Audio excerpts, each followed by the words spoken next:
Hello, friends. My name is Rajiv Shah.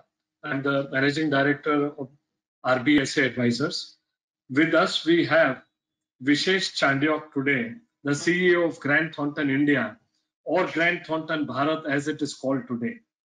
Now, we have been having a conversation on managing and leading professional firms since early days. It's quite a fascinating subject.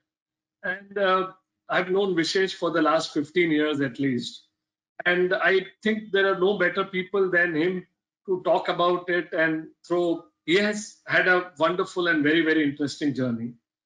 And I thought it is important to invite him to hear from him the fascinating work that he has done. But before I move further, I just wanted to maybe introduce him in a very formal way. Now, Vishesh Chandiok leads Grant Thorton Bharat as CEO. He's a chartered accountant from the Institute of Chartered Accountant of England and Wales. He's also done MBA from UK. And he's been with Grant Thornton for the last 20 years. He is very, very illustrious. He does many, many things. He's on the board of YPO. He's on board of IIM Amritsar. He's on board of USIBC. And I think there's a long list of places where he's leading. But and I must also say, he's also on the board of Grant Thornton Global. So he's the not the India guy. He's the person who takes care of Grant Thornton globally. I wish to, and we all wish to talk with him about how they built GT in India, what's the history, and what's the personal story behind it. What's the firm strategy, vision, and how are other firms, what is that we can learn from it. With this, I wish to welcome Vishesh, and thank you, Vishesh, for joining us. Thank you very much for your time. Thanks, Rajiv. I must compliment you, first of all, in the way you've put together this series. Extremely useful, even for someone like me, to get an external perspective and to listen to other leaders. At the same time, you already put me in a bit of a disadvantage. Not only have you put much more illustrious leaders before me on your panel, it's been two of them together. I'm the only one. So feel free to help me as you ask the question, also with the response. But yeah, I know people maybe 300-400 people 15 years ago when we met. And just for the record, I'm a master's in science in business and management, not an MBA. I'm on the US-India Council India Advisory Board. Just to correct the record and not create misimpressions about myself. You come from a family of chartered accountants, and you've had a very illustrious.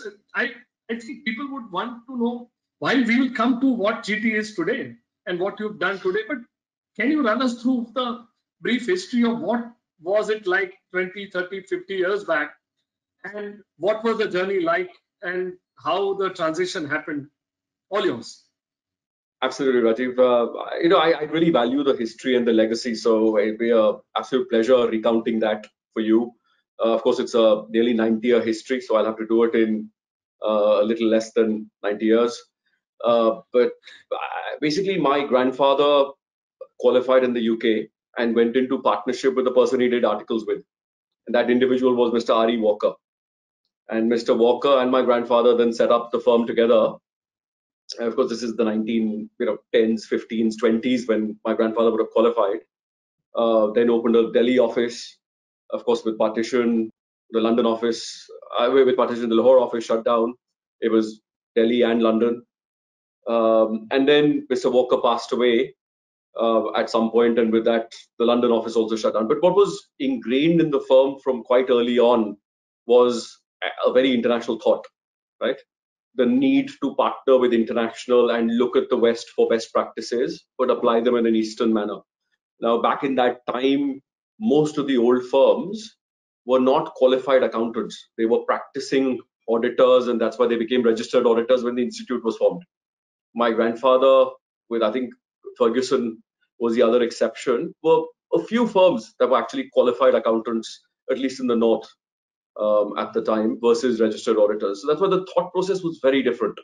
It was, as I said, very international. very focused on quality and doing the right thing, which came a part of that, education and ethics that you're taught, part of the CA course, right? I remember my grandfather.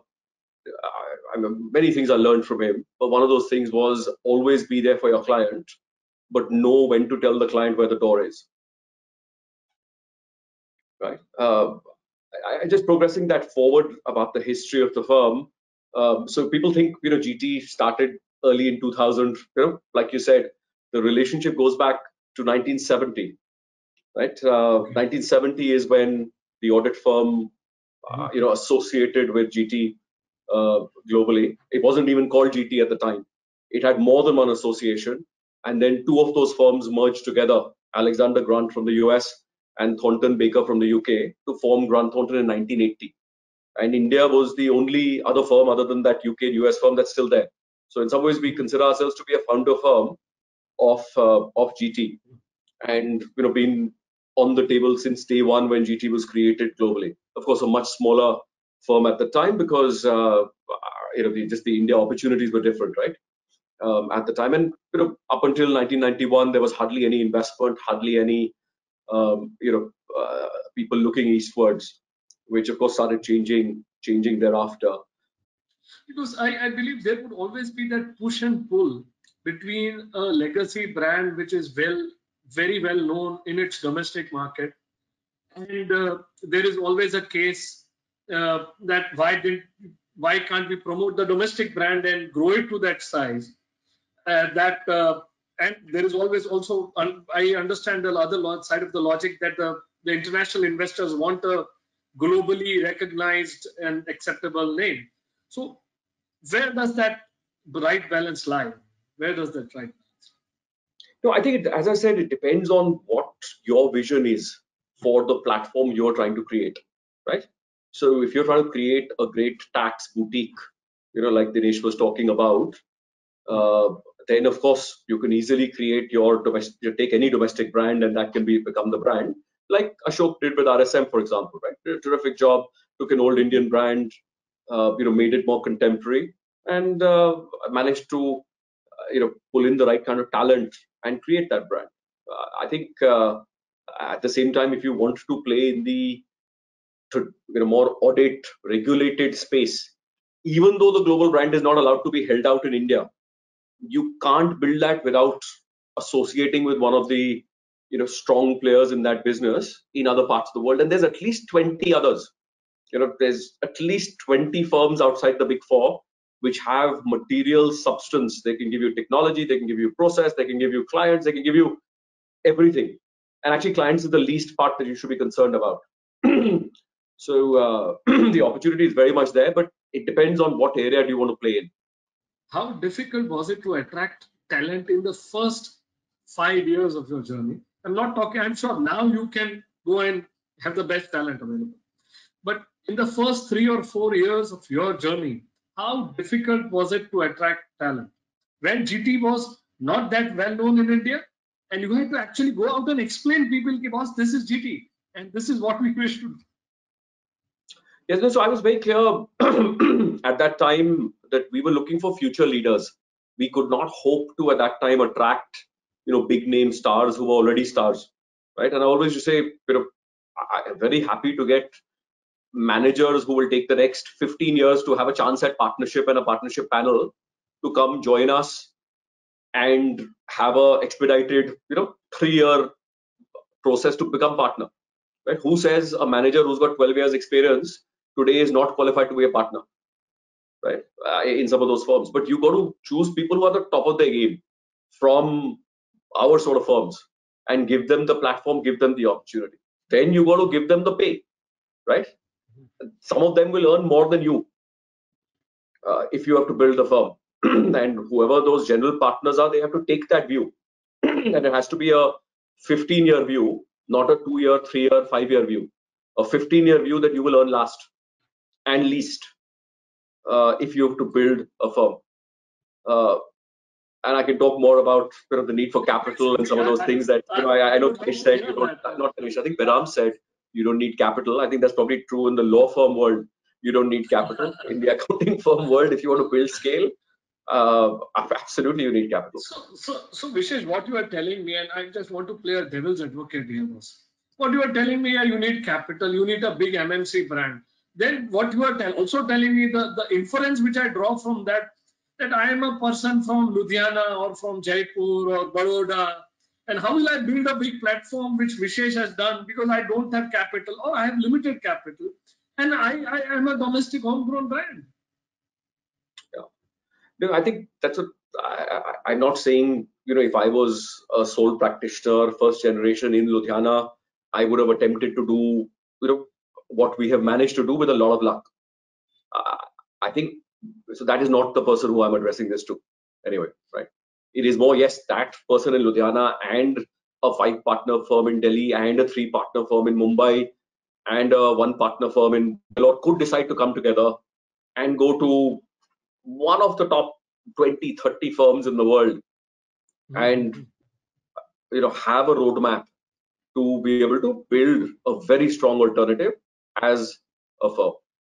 But as I said, that vision has to be realistic with the cards you're dealt. I had, as I said, a 80-year-old audit firm which had amazing clients at the eve of Anderson going under 2001, right? 2001 when we started the GT brand. The amazing 8-9 year run from there, what the economy was like, right? Just after .com bust that had gone off. So many of those things played in our favor, and of course an under-leveraged GT brand, right? And my own experience, and my own experience on top of that, working at GT UK, which in standards, IFRS, all those sort of things was auditing standards at least 5-10 years ahead of India, including technology and stuff. And then I also trained with a specialist department at GT UK, which was the world leader in advising professional services firms on culture, transformation, building professional services firms, reward, and the like. So it was many, many things that worked out as luck altogether for us. But you've got to have a vision, be realistic with the cards you're dealt with, and then anything is possible. So tell me a little bit about your personal journey. I mean, when you came from UK, I'm sure you must have, many people feel UK is so fleshy, so well. It is a different world. And if you come to the dusty Delhi town, 20 years back, Delhi was not that fleshy. And then, there is a huge study of contrast, and you are dealing with a firm which is resisting change. Well, they are more interested in legacy, and you want to build a firm for the future. Tell me about your personal journey. What happened during those initial 5 years? No, it was immensely frustrating. No doubt about it. But I also always knew the enormous potential because I'm an entrepreneur at heart. That you can't achieve what you want to achieve, without some struggles. I remember, again quoting some examples. Mr. Vinay Kaul, late Vinay Kaul, legendary CFO of Grant Thorton Laboratories, called me and said, you don't have any US GAAP capability, do you? So I'll have to go with one of the, big 5 at the time, just soon after I joined. And I said, of course, sir, we do. We just, created that capability.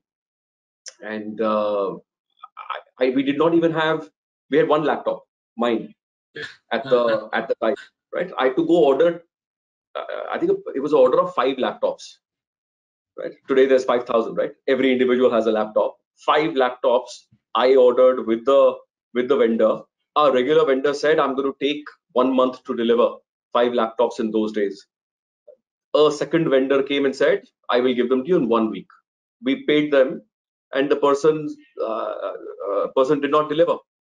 But we needed those laptops in order to be able to execute that engagement, with Grant Thorton.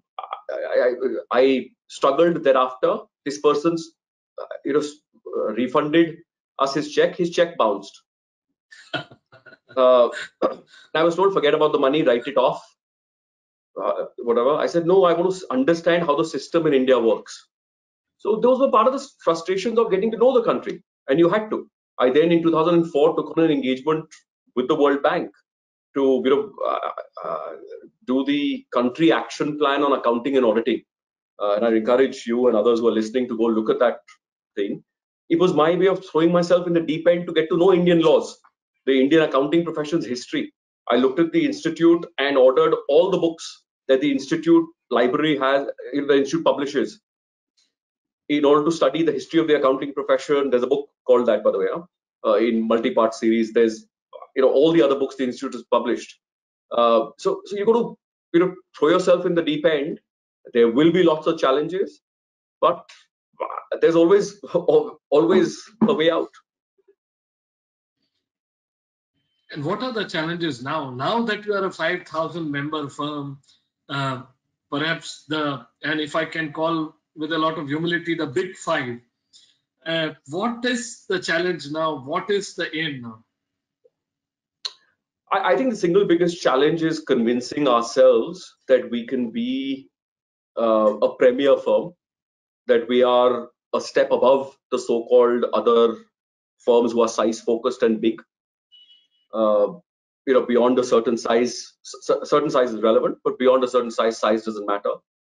We believe that we want to be a firm which is a gold standard, a step above those other firms, and at scale.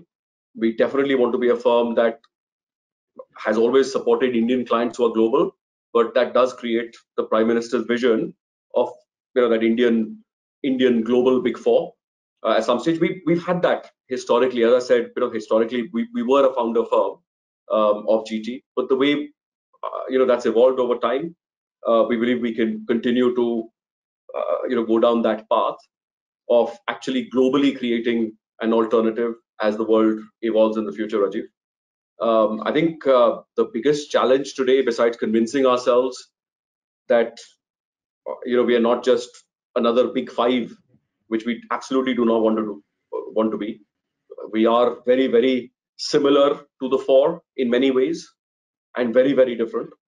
And we want to preserve that difference, right? That's the important thing. How do you preserve that difference beyond a certain size, beyond a certain whatever? Your clients are similar, your practices are similar, your approach is similar, and I think it comes down to only one thing, which is culture. What's the culture of the firm? What do you value? Do you value collaboration? Do you value a true partnership? I heard you in your last seminar also talk about how well you know your people, how well you know your partners, how it feels like a family, versus obviously beyond a certain size, firms will feel like a corporate, right? There is a certain value for everyone and of every kind. The big are superb at so many things. Technical excellence at doing the right thing is ingrained in some of the so-called big firms. No question about it. But at the same time, they come from a platform of preserving the status quo, right? They don't want the world status quo to change because they are the incumbents. 80% of the listed companies in the world are served between the four, at least for audit. Audit today is a very small proportion of their business itself. Important, but small. Are they the ones who should be defining what the future of the profession is, or is there, the need for that to change? And I think, the second aspect there is, would you put foreign first, MNC first, foreign investor first, or would you put Indian first, right? And there needs to be a firm who could do that, and that's why our vision always was to be able to shape a more vibrant Bharat. We would be able to shape a more vibrant Bharat by reshaping the values of the profession. Because whilst inherently, I'm saying all the big firms and small firms, as professional services, doing the right thing is ingrained in most professionals. At the same time, when you're big, you want to preserve the status quo. You don't want to give that up. And so I understand that GT, and you have built a challenger firms. You are disturbing the status quo, and in some sense redefining or making an attempt to redefine the marketplace. I buy that point, but I always see, Vishesh, there are two ways. One is that boutique firm model, where boutique firms are great at certain things, like it is Dhruva for tax, or Lakshmi Kumaran and Sridharan for litigation surrounding taxation, or firms around corporate finance, valuation, which are boutique firms which are very well known in their own way, and gradually they would grow. And then there is this large firm model, which is GT's model, which essentially there are 40, 50 different services, And while you are well known in certain things, you are not so well known in others. So essentially it is the boutique firm model which grows gradually and then maybe branches out in other things, and the supermarket model, which is you grow that size and scale that your brand speaks and the strength that you have matters a lot. So what is a better, any thoughts around that? I think every professional services firm that is successful is a boutique when it starts, right? Every business is a boutique when it starts, because you got to build your brand to be known for something, aligned to your vision, that differentiation that everybody talked about. But nobody can remain a boutique. You have to go into adjacent areas, because the growth in that boutique area is very limited. So if you want to survive into the long run, can you remain a boutique? Very few firms can do that. And there were again some examples. The Wachtell Lipton classic one that everybody's read is the one. But Wachtell there was not a boutique from a service perspective. So they didn't choose certain practice areas. They basically said, we will take on stuff that others say no to, right? We will take on stuff that can't be won, right? So complex, such whatever. So it was a certain style of work. It wasn't the practice area that they necessarily chose, right? And then they said, we will remain one office, but make it super profitable.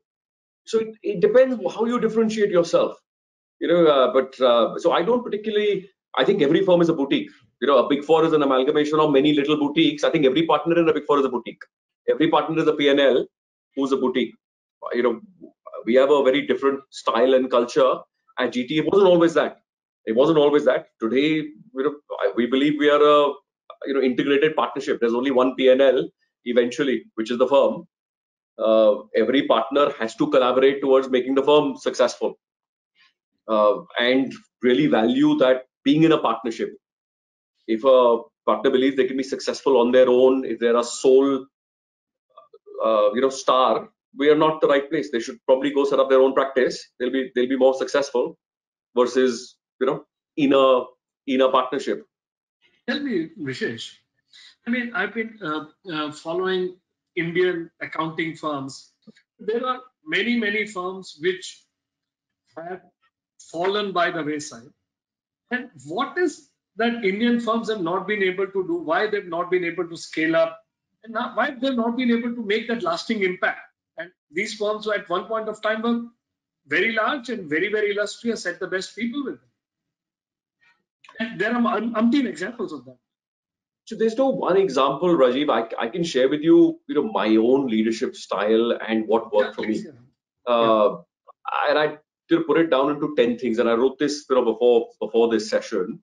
We can talk as much as you want about any of these. First of all, I mentioned this earlier, the general partners in that firm, whether it's the family or it's the core 2-3 partners, have to have at least a 15-year vision, right? A 15-year vision to build scale. And a 15-year runway where they'll have to pay others more than them. They'll have to invest cash. It'll feel like a bottomless pit. It'll feel like they will be left with nothing else. Second, at the same time, you don't build in 15 years. You got to build in phases. You got to build in 2, 3, 4, 5-year phases over that period, where you can't try and be rocket to the moon. You've first got to build a basic train, and then a plane, and then a Concorde, and then perhaps a rocket, if you would like. Definitely, you need to be a good gambler. Don't hesitate to place your bets. If the bets go wrong, which is invest in new practice areas. If the bets go wrong, invest, learn from your mistakes, but double your bets. Don't say, I'm not going to touch this again. And if it goes wrong again, then walk. That maybe that isn't the area for you. I think definitely, be a benevolent dictatorship. So benevolence and definitely being there for your people. And again, your past guests also talked about this. You have to be there for your people in every way possible. At the beginning of COVID, we announced that nobody will lose their job. There'll be no mass layoffs. There will be no pay cuts at GT. We will honor last year's bonuses, and whenever possible, we will look at increments, right? There was no guarantee we'll be able to live up with that. And that's what we said, we'll be fully transparent and come and tell you if we can't live up to that. But that's the expectation today. The partners will go down their pay to zero. Corporate shareholders, family will go down their pay to zero if we have to, but in order to make that happen. And that gave the whole firm the confidence that at least my job, my pay, my basic, whatever isn't at risk. You said capital is very important and brand is very important. And there is always a virtuous cycle between brand and capital and clients. If you have the best brand and the best capital, you will eventually find clients. And if you have clients, you will eventually find talent. So there is a virtuous cycle around it. Now, if capital is important, how would homegrown firms grow and what is the blueprint for them? Because say, let's take an example of a small, I'm not saying it's one member firm. So there is a 5-partner firm in Delhi and there is a 3-partner firm in Bombay. Now, if they look up to Vishesh and if they are hearing this, they will say, okay, I want to do something 15 years में. What should I do? These people, what is that? And where will they get capital from? I think there's only 3 sources of capital that come to my mind, right? First of all, your own personal capital. You've got to be willing to put in all your personal capital, including put your own home on mortgage if you have to build any business, right? If you want to build a business of scale, you can't do so without capital, right? You could be whatever it, so think of it as a startup, right? So you can't go to investors. Investors will ask you, why aren't you putting your own money in building anything? So first place is your own capital, always, right? Second place is partners who join, that partner capital, right? And there's multiple models on how partners can contribute capital, whether it's just working capital, equity capital, or goodwill, depending on what sort of partnership model you have, right? Working capital, equity capital, or a share of goodwill, if you're willing to value the firm and exit the goodwill also in the future. That's the second. The third is really bank funding. You go to the bank and you can discount your receivables, but you got to have billings and clients and receivables to be able to do that. And I think a fourth area is, as I said, whichever global firm you partner with can give you capital in many ways. They could give you work at super premium rates, offshoring. They could give you referred work, which generally also tends to be at a premium rate. They could give you cash as investment capital also. So that really would be a fourth, but I would not count on that fourth. I would go to that international firm to tie up for the processes, the systems, the culture, the market focus, and to learn from them, and to give the confidence to your key clients that you have the ability to serve them, which by yourself as a 5-partner firm, 10-partner firm, you will never be able to retain your best clients. That's why you need to find a way to partner with others domestically and globally. The other problem, people say that all good quality brands are already in India. If I go to someone now, you said there are 50 others waiting to enter, but just wanted to test that question again. There are many people who are waiting to enter. They're all waiting to hear from others who can help create the proposition. Nobody is, of course, they've all burnt their fingers in the past with others who attempt to, try to, could not, for various reasons. And as I said, some of that could be just bad luck, as opposed to other things. But if you have some of those ingredients, you're willing to have a 15-year runway, you're willing to do the right thing, put clients and people first, be a bit benevolent dictator nonetheless. There is absolutely no reason why you can't go to maybe 20 other brands. I always joke with my partners, I would love to help 4 or 5 other firms create something even better than what we've managed, because that opportunity is very much there. And frankly, for me, competition, I don't see that as competition. It actually further helps the ecosystem. One of the biggest challenges in the initial few years was convincing clients, that please tell me, why somebody outside the big four? There is nobody else. How have you all survived? So it wasn't convincing them about us, what we can do. So that's why I always said that, if you just remove the brand from our pitch and another firm's pitch, whoever that big firm was, the clients in 99 out of 100 times preferred our pitch. But always, there was somebody or the other who said, no, but tell me why not, whatever. That used to be the case initially.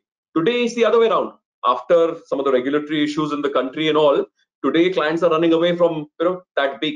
And I think our government has to recognize that and realize that basically, look at China. You know what China did? China said, we need the big. We need foreign capital. We need the big, but they are the people who will represent foreigners and foreign capital. But we also need our own domestic Chinese firms. They said we will pick 10 big Chinese firms, help those 10 firms tie up with a key global firm, support those 10 firms with a lot of government work. You know how big Chinese SOEs are, what we call PSUs, right? Exclusively all the Chinese SOE work comes to those firms, those 10 firms, and they want to help build those 10 big Chinese firms. These are 10 big firms who all have foreign tie-ups with GT, with others, that the government is supporting, right? Because the government, I think that's what we have to try and then the fault, again, I don't want to blame the government. I think the fault lies with practitioners like us, because we are the ones who've been saying multinational accounting firm, ban karo, sabko band karo, India mein multinational, you need the four. That's a good thing. You need the four, but you need beyond that. And I think it's also in their interest. Because if it's not that, the status quo will not be preserved. Already you're looking at talk around how to shake up audit in the UK. As you're seeing, right? Operational separation and the like. So if we do not make changes and enhance the quantum of choice available within the market, and that's not just in audit, it's across everything, we will be forced to. So you think that today the clients, and looking at, and I always ask many people this question, 15 years back, market was so enamored by the large MNC accounting firms that they were very focused into that, and there were good reasons to do that. But today the market has achieved that level of maturity that they are looking to go to firms beyond these and looking at niche firms in different segments or otherwise. And there is a huge opportunity opening up. Would you agree to that? Absolutely. That's what I said. I think I would definitely take credit for that. To convince the market that there's life beyond the big four. I would definitely take credit for that. I am telling you today that opportunity is so much easier for others to try and create 6, 7, 8, 9, 10. And I really hope all those firms try and invest, try and scale up, and try and take that opportunity, because that opportunity is needed for India. If you just imagine, India is going to go from 2.5 trillion as an economy to 5 trillion to 10 trillion. It's going to take 7, 10, 15 years, God knows how long. But in that period, just imagine the opportunity. It can't be fulfilled by 4 or 5 options. Otherwise, we'll end up in the same problems that the West has. And if anybody thinks at the end of that, we will still be in a world where there'll be 4 firms auditing or 5 firms auditing and doing all the other services for a $10 trillion economy, it's not going to happen. It'll all get nationalized. There'll be other alternatives which will come in, technology alternatives. Google will get into this business. It's not going to happen. No, I buy your point. I resonate. Your thoughts resonate with me. So I got a very interesting questions, and I need to take. We are almost like 1 hour, and I need to take a few questions. And one of the questions which I got from one of my colleagues in the firm, he WhatsApped me this question, which he said that, hey, please ask Vishesh, can I get private equity funding? Can I get venture funding for starting my own consulting firm? Now, what's your answer to that? 100%. Of course you can. There are professional services firms out there who've raised venture capital. If you look at the government consulting space in India, if you look at even the consulting space in India, there are enough firms who have raised private equity. But I think the same questions come. I'll tell your colleague, are you putting your own capital? First of all, see, private equity will ask you, how much of your own capital have you put? Is it a successful business? What's the business plan? What's the vision you have? How much of that has been demonstrated? Who's the management team that's going to come and execute this vision? Have they done it before? So it'll be the same questions, because that's the sort of place where Rajiv will put his money, right, Rajiv? And if those things are true, you'll put your money also, and I'll put my money also behind that person. So I think money is not an issue. Money is not an issue. It's the vision, it's the commitment, it's also the luck. It is also the luck, but luck comes afterwards. You have to have the vision, the commitment, the drive, and I'm once again saying it is possible. You can do it better, bigger than any of the big and GT, and I really hope there are at least 5, 7, 8 other firms try and create 3, 4, 5,000 people firms in the next 5, 7 years. I really hope that's what happens, because that's what India needs. That's what will fulfill our vision of shaping a more vibrant Bharat as Grant Thorton Bharat. That is quite inspiring, Vishesh, coming from you. I'm sure people who are listening must be excited, and some of them would take up that as a challenge. But again, whatever we can do to support that, I am available. If it's work, if it's other things, happy to support that in any way. You will have to mentor a few of them. Very happy to, in any way. As I said, it's going to help all of us. Following up with that same question, I mean, in India, the whole professional services landscape is a dividend distribution model. And when you are saying that you need to get a private equity or a venture capital to get in, that is not a dividend distribution model. That's a capital appreciation story. And unfortunately, Indian firms have not been able to make much headway making that transition. I think that's why I think the starting point is first to make the transition and create a sizable business. I think all this thing about retaining some of the profits, for future investment into technology and other things comes after you have a sizable business. 2 more questions have just popped into my screen, which say there is a big difference between the legal profession and the accounting, corporate finance, advisory profession. Is it because of regulatory barriers where, I mean, Indian law firms have been able to scale up a lot, and foreign firms, is it because the foreign law firms are not allowed? And is the Indian accounting, the word that has been used is the Indian accounting firm thrown to the dogs? So I mean, that's I'm just reading from the question. Pardon me. Thrown open to the competition is what he means. What the question means. No, absolutely. I think I totally agree. I think the Indian profession has been thrown to the dogs by us, who are part of the profession. We are the ones who have actually encouraged the government, the regulators, everybody to say there are multinational accounting firms and sabko ban karo, right? Versus to say help us also partner with them, help create more such Indian multinational firms, right? Because that's what Indian companies want. So I think that's our fault. I think the legal firm world is quite different. Those exclusive partnerships, foreign firms having a domestic office which is exclusive. If that happened today in India, is not going to change the landscape dramatically. So there could be the top 5 magic circle firms, big 5 US firms who open in India. You will still have good 10, 15 Indian firms on top who will be sizable, who will compete with them head for head and beat them day in, day out. They will serve different markets, right?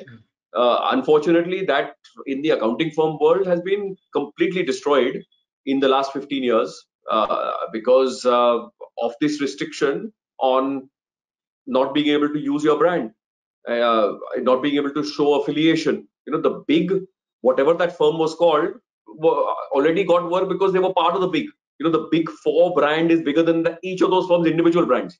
They never have to say I'm X or Y or Z. It's all the same. But that big 4 brand is bigger than that, right? So the moment you're part of that, you are anybody, you're okay. And there is this artificial halo of quality and artificial halo of things being okay, which now is the time. It's I guess now become more even after some of the recent things that have happened in the domestic market.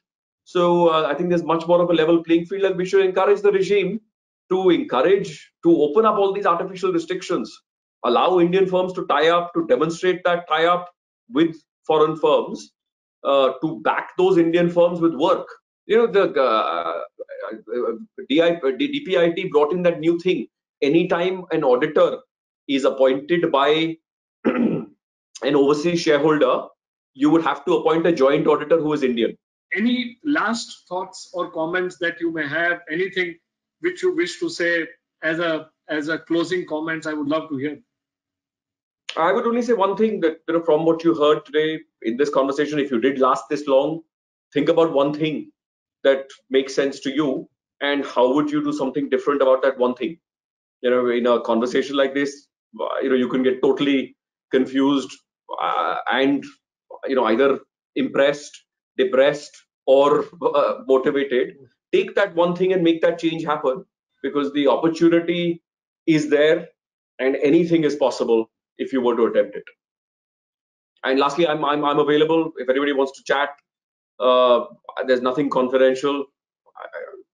I'm very happy to share anything you want. Certainly, you need the luck and the execution. I many really wish you all. Will reach out to you. Many people will reach out to you. Very, very happy to, Rajiv. Very happy to chat with anyone. Thank you, Vishesh. It's a pleasure. I think it's wonderful that you've been able to spare so much time. And for everyone's knowledge, Vishesh is on a holiday. He's in vacation. He's in Goa. But I think this is the best time to catch you, because catching you in Delhi is going to be a difficult thing. But I think we are lucky to have you while you are vacationing in Goa. And thank you very much for sharing your insights so candidly and so honestly. And I'm very, very impressed with your personal journey and the journey of your firm, from whatever it was 30 years back and what you built now. That is quite impressive. On behalf of everyone, Vishesh, I must thank you and congratulate you. Thank you, boss. I think it's all the team, it's all the luck, and congratulations to what you've done too, Rajiv. Just trying to create this sort of conversation demonstrates huge leadership. Amazing job. Thank you. Thank you. Thank you.